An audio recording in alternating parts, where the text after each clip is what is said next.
Hi folks, Pastor Charles here. I have begun a new feature on my Burmore Music Publications channel of offering lyric insights, just to tell some stories and help folks understand, in some instances, the inspiration behind songs that I've written. I've been writing music songs for over 40 years, going back to my teens, as a matter of fact. One of the songs that you can see on my Burmore Music channel here on YouTube is a song that's titled He Paid My Bail. And He Paid My Bail is one of the oldest songs. Sorry, I'm trying to keep my dog from getting in on the picture. Bella's wanting to push in here. He Paid My Bail is one of the oldest songs that I have. As I mentioned before, for many decades, when I would write lyrics for a song, I would simply put the lyrics into a 3-ring binder of songs that I'd written. And then I made tapes, cassette tapes, on which I sang the melody that I had for these various songs in mind onto a tape, and I would keep the tape with the binder. Well, I've had this binder for decades and decades. Been keeping it now for many, many, many years. And I never thought I'd ever be able to do anything with my music, because I don't write music. So I thought it was pretty much going to die with me, and I've told the story before. And AI music production software come available, and all of a sudden I was like, hey, I can actually hear my songs performed. I may never hear them performed by the Kingsmen or by Gold City or by, any big name performer of any kind, gospel or otherwise, but at least I can hear them performed, and performed well, with nice music and nice singing. And not only can I hear it, but then I can share it with friends, family, and people online. And so I've been so excited to be able to try and get my catalog of songs going back 40-something years, and put them to music. But at the same time, this newfound technology has actually kind of unleashed the creative spark in me, so that I've been writing at an incredible rate, unlike any period in my life. But of course, you have to understand too, I'm disabled. I live at home. Tommy's at work 10, 12 hours a day. I'm by myself here with our 3 dogs. And so I don't go anywhere. I have nothing to do. I just sit at home and I write. That's all I do. Just all day long I write.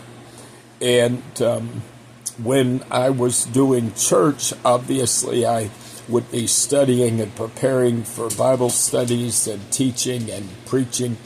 I'm not doing that right now, so I have nothing else really distracting me and taking up my time. So I've been able to just enjoy this flood of creativity. And I've been writing new material at a phenomenal rate. And as I've said before, I've always been a very prolific person. If I had this kind of time available to me many, many years ago, I probably would have done the same exact thing when I was a teenager or when I was much younger. Back then, I didn't have that kind of time available. I had to work or go to school or whatever the case might be. So back in February of 1982, the Lord had spoken to my heart in late 81 I had just turned 16 in September 1981, and Ronald Reagan was president, as I recall, and Jimmy Carter had been president before him. And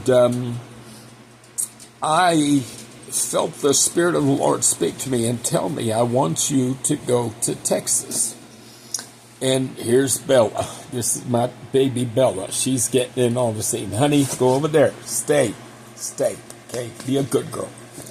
And she's a huge dog, and she thinks she's a lap dog. She has to be up in Daddy's face all the time. But anyway, in late 81, the Spirit of the Lord spoke to me and said, I want you to go to Texas. And I said, Lord, Texas? Why on earth would I go to Texas? I don't know anything about Texas. I had never visited Texas. I'd never gone there, didn't know anything about it. I had a great aunt, my mother's mother's sister, who lived in Texas. She had moved there many decades before. She married a fellow from down there and moved down there. And my great aunt lived there, and her 3 kids, 2 of which were married and had families of their own, so they didn't live with her. The youngest was just about 4 years older than me, and she still lived at home.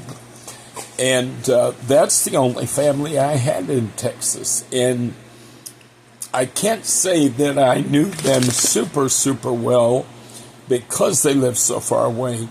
And my aunt would come up to Connecticut every summer because she couldn't stand the Texas heat. Being a native of New England, the Texas heat was hard for her to handle. And so she'd come up home on the bus on Greyhound every year and spend a couple months in Connecticut, and then she'd go back for the school year. She worked in a cafeteria at the local middle school in Fort Worth, Texas. Well, I said, Lord, I don't know anything about Texas. I've never been. I don't know anything about it. The only people I know there I hardly know at all. That's my great aunt and my cousin Janelle and my cousin Jennifer and my cousin Jeff, and they have families. I said, this could not have been a thought, folks, that just come into my own mind out of the clear blue sky, because it's not anything that I could see myself advising myself to do.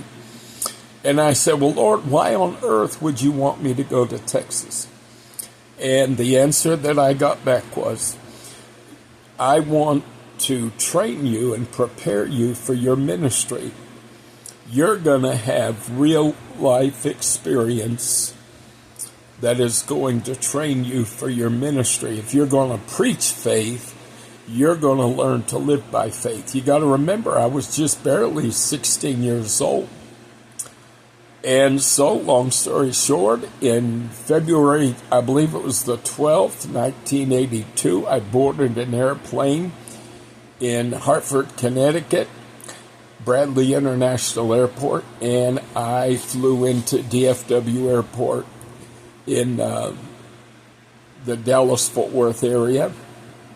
My great aunt, I had contacted her and asked her if it'd be possible for me to stay with her for a while until I could get my own situation arranged, and she was very accommodating. So, oh, absolutely, certainly. So I flew down there, and there's so much I could tell you about that story. It's not even funny. I mean, dear Lord, that it was a mixed bag. When the Lord trains you for something, that doesn't mean every experience is going to be good. Doesn't mean you had nothing but fun and everything was great and wonderful. It's not how it works. I wound up confronting some things that I had never confronted before in my life. I rented a room in a boarding house, and the lady that owned it wound up getting mad drunk one weekend. And I had never in my life known what it was to even deal with someone who was drunk. I'd never been around people that were drunk. My father was insane and horrendous to deal with psychologically and emotionally, but he didn't drink that I'm aware of. And so, drunkenness is not anything I ever encountered. And when this lady went on a binge and she became real mean and nasty, and oh my goodness, it was quite an experience. But anyway, I had a lot of good experiences, had a lot of bad experiences. I believe the good far outweighed the bad, but I might be wrong, but that's how I remember it.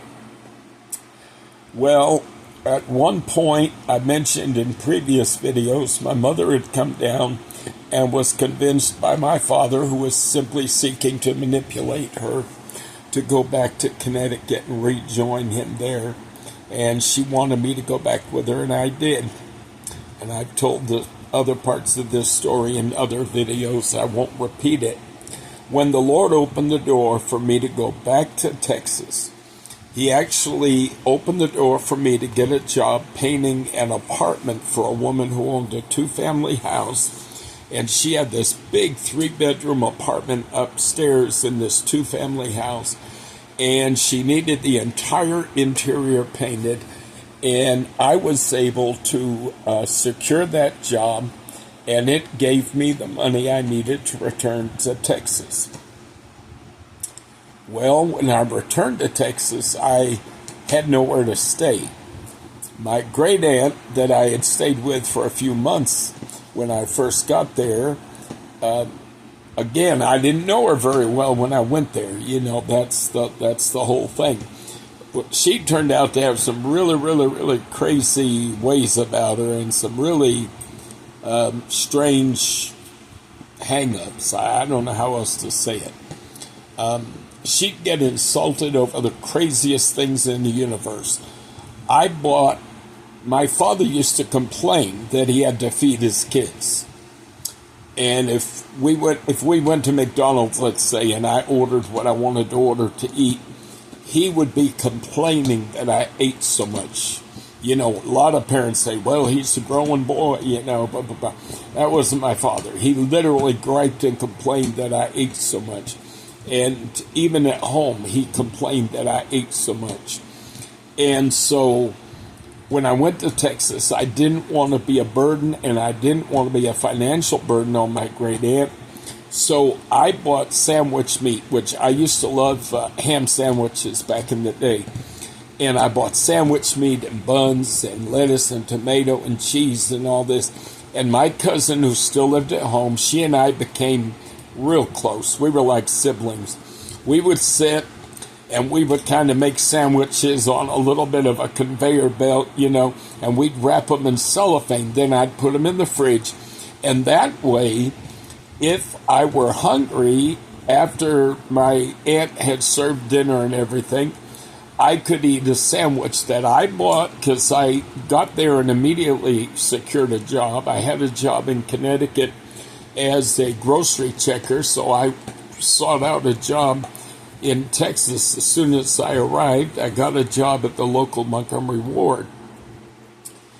And so I was trying, to make sure I wasn't a financial burden, and that my appetite, which my father complained about so much, wasn't a burden on her.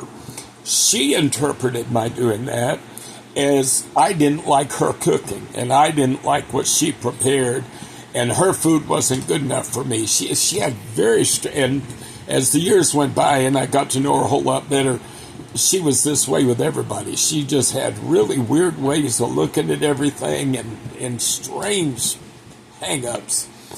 And believe it or not, she got so upset with me for this, because she perceived me as not liking her cooking, which I'll never understand, because I always ate everything she put in front of me. I would compliment her profusely. It didn't matter. No matter what you said, no matter what you did, she had these things in her head, and you weren't going to shake them out. So she decided she wasn't going to help me anymore. And if I came back to Texas, I was going to be on my own. So when I went back after going to Connecticut with my mother, I didn't have anywhere lined up to stay. I didn't have anywhere to go. I didn't know what I was going to do. All I knew is I was obeying God. The Lord told me to be there, so I went there. I arrived on a Saturday. I spent half of the little bit of money I had left from that painting job just for a motel room for that one night. I went to church that morning at Riverside Church of God, had my suitcase and put it in the back of the church, and I didn't know where I was going to stay. I mean, literally, folks, I'm not kidding. When I say the Lord taught me how to live by faith, I'm not joking. And after church, I'm not going to go through the entire story, but a family in the church invited me to eat with them lunch, and I went with them. And Sister Bruce asked me, "So Chuck, now that you're back, where are you staying?" People in the church knew, believe me, they knew how strange my aunt could be. And they knew that there was tension there, that she had kind of written me off, And so I told Sister Bruce, I said, "Well, I don't really know right now, And Sister Bruce said, "I do." She said, "We just got back from our summer tour. Every summer, she and her husband and her children used to take a Winnebago and travel around Texas, Oklahoma, Alabama, Arkansas, different states. And they used to perform children's ministry in various churches in the Church of God, around those states, New Mexico. I think they might have even gone as far as Arizona, I'm not sure. And she said, "We just got back from our summer out and about yesterday, the same identical day that I arrived back in Texas myself." She said, "Our house is too small. I can't invite you to stay in our house because we only have 2 bedrooms." And her daughter and son actually had to share a bedroom because they only had 2 bedrooms. She said, "But we have the Winnebago, and it's in the driveway. It's all hooked up. The plumbing and the electric is all hooked up." She said, "You can stay in it if you'd like." And I agreed.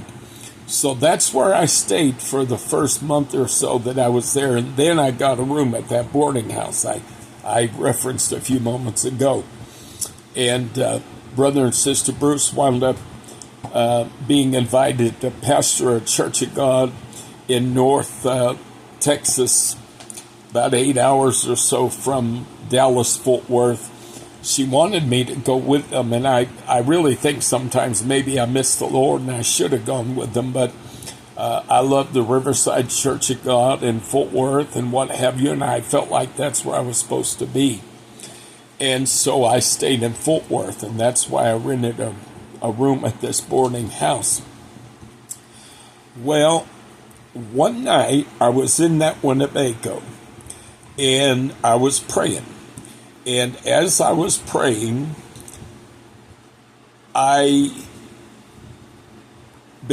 when I pray, my prayer process is such that when I pray, I often just break out in spontaneous praise. And a lot of the worship music that I write is kind of born out of that, just spontaneous praise that pours out of me. And this particular night, I was praying, and at one point, I began to sing, "Victory, victory, hallelujah, I am free. Jesus paid my priceless bail at Calvary." You can see I don't sing very well these days. And I began to sing this song that I titled, "He Paid My Bail." And I felt like there was an inspiration for a song, so I grabbed some paper and a pen and I wrote it all down. I wrote the lyrics out. And the next morning, when I went into the house, I told Sister Bruce, I said, I feel like the Lord gave me a song last night. She said, "Really?" And I said, "Yeah." And I showed her the paper that I'd written the lyrics on. And she looked at the lyrics and she began to read them. And she said, "Oh, Chuck," she said, "I can hear this. I can hear this song." And I said, what do you mean you can hear it? She said, I can hear this song. Said, I know the tune. And she played piano. And she began to sit down at her little upright piano and play the song the way that I was singing it in the camper that night, in the Winnebago. Now, her bedroom was on the opposite end of the house from the Winnebago. And they had air conditioning going because it's Texas. And, of course, I had air conditioning going because it's Texas. And this was in the summer, of 82, late summer of 82. Actually, it was just about a month before my 17th birthday. And anyway, and she literally, folks, began to play that song exactly the way the Lord had given it to me. And she began to sing that tune the way that I had been given that tune. And that's kind of a confirmation to me that God had given me that song. And that song that I wrote before I turned 17 years old has been locked away in a notebook in a 3-ring binder for 43 years. And I never dreamed in a million years that I'd ever be able to hear it set to music. I never thought I'd be able to hear it sung. And when this AI music software come available, and I was able to sing the song into a digital recorder so I could create a recording of the tune, and then I uploaded the tune, and the software was able to create music according to the tune that I had sung up into the recording. And it created, as you know, I've got a video online of He Paid My Bail. And so that's the story behind He Paid My Bail. That was one of the earliest songs that I had ever written. At least there were some that I wrote even before that unfortunately I lost because I had them on paper. You got to remember, this is way before computers and all that sort of thing. And so I just had them on paper. And I went through an experience with that landlady a little while later, with the drunken landlady at that boarding house. And I wound up losing a whole bunch of stuff that I had.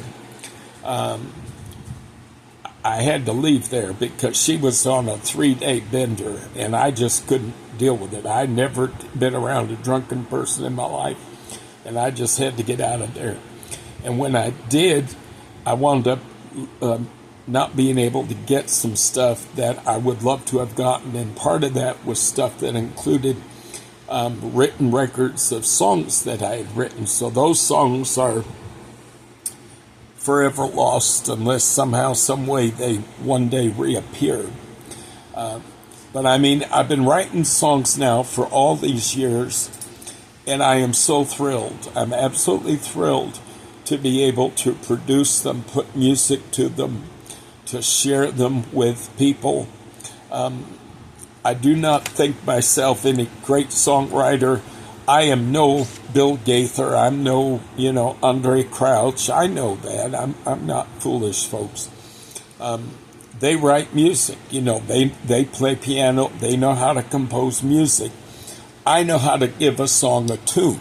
Okay, I know how to create a melody for a song, if you know what I'm saying. But really, that's pretty much about as far as it goes. I don't know how to be hyper creative when it comes to how it's sung, although some of my songs have had some unusual hooks and some unusual features to them. And even when I sang into to record the tune, I sang it with these unusual kind of features, So it's not that I'm not capable of creating. I do create some stuff that kind of is a little different. But I mean, I'm just saying, I'm not a Bill Gaither, I'm not an Andre Crouch, I'm not claiming that. All I'm claiming is that it thrills me to death to be able to do what I do and to share what I share. And I've had a rough life. I've not had an easy life by any stretch of the imagination. And there's a lot in me. There's a lot of experience. There's a lot of hurt. There's a lot of happiness. There's a lot of stuff. And music is easy. Songs just are constantly being inspired in my spirit. Like I told you before, I can watch a sitcom and I'll see somebody say something or a situation, and I'm constantly, Tommy will tell you, I drive him crazy. I'm an extremely analytical person, and I don't look at things the way other people look at things. And I'll see a situation, or I'll hear a line or something, and all of a sudden I begin to think about it, and I'll be looking at it from different angles and ways that other people don't look at it. And then all of a sudden I'm thinking, oh, there's a song in that, and I start to write a song.